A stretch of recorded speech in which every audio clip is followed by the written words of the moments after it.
हाकिम शाम ने मस्जिद में बैठ के बैत करवानी शुरू कर। जब ये मस्जिद में बैत करवा रहा तो इसने गिर्द अपने सोने के सिक्कों का ढेर लगा दिया। जब भी कोई बैत करने के लिए आता तो ये उस शख्सियत को देखता, वो सोने के सिक्के शख्सियत के मुताबिक दे रहा है। शाम के वक्त इमाम हसन अलैहिस्सलाम मस्जिद में नमाज पढ़ने के लिए आए।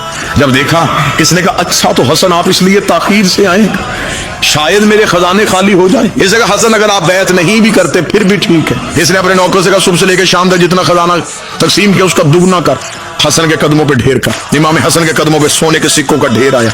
इमाम ने कहा ये क्यों दे रहा है? उसने कहा आपने मेरी बैत नहीं की लेकिन फिर भी आप रसूल के बेटे हैं, ले जाएं, मैं हिंदा का बेटा हूं। इसने ये जुमला कहा, इमाम हसन मुस्कुराए। इमाम ने अल्लाह अकबर कह के नमाज शुरू की। इमाम उठ के जाने लगे। अब दुश्मन के दरबार में लोग देख रहे हैं कि हसन जाते हुए सिक्के लेके जाएंगे, नहीं लेके जाएंगे। एक शख्स दौड़ता हुआ मस्जिद के बाहर लोगों से पूछ रहा हसन मस्जिद में है? इमाम आली मकाम मस्जिद में है। पता चला इमाम मस्जिद में। दौड़ता हुआ इमाम हसन के कदमों पे हाथ रख, मौला मैंने मन्नत मानी थी, मेरी मुराद पूरी हो, मैं अपने हाथों से आपकी नालैन हूं। बादशाह मुझे आपकी इज्जत की कसम है, मुझे पता था ये ताहिर कदमों में जानी है। मौला मैंने बगैर वजू के नहीं सी। मालिक अगर आप कहें तो मैं पेश करना चाहता हूं। इमाम हसन ने कहा तेरे हदियों को हम कबूल करते हैं। उसने कहा मौला एक मन्नत थी, एक हसरत, मन्नत पूरी हो गई, हसरत बाकी है। इमाम ने कहा हसरत क्या है? हसरत थी अपने हाथों से पहनाऊंगा। इमाम हसन अलैहिस्सलाम ने अपना दायां पांव उसकी तरफ बढ़ाया, उसने पांव को चूमा, वो पांव में नालैन पहना रहा था। इमाम ने कहा तूने दुश्मन के दरबार में रसूल के बेटे की इज्जत की है, उठा वो सिक्के मैं तुझे देता। फकीर शाह ने तख्त पे बैठ के कहा हसन सखावत करने से पहले कीमत दे। इमाम ने कहा चुप, मैं फातिमा का बेटा।